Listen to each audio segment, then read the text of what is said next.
Mapayapang nagtapos ang kilos protesta ng iba't ibang grupo kontra pork barrel sa Mendiola sa Maynila. Para sa detalye, may live report si Ian Cruz. Ian?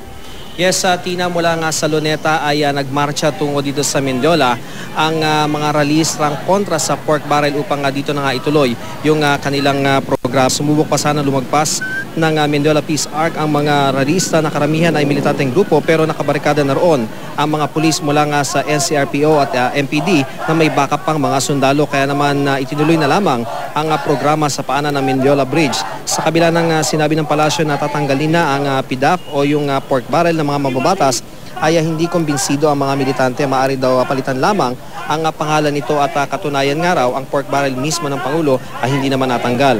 Marami raw ang galit hindi lamang kay Janet Lim Napoles kundi sa mga opisyal ng pamahalaan dahil ang pork barrel ay kinasangkapan umano nila sa pagnanakaw sa Kabangbayan.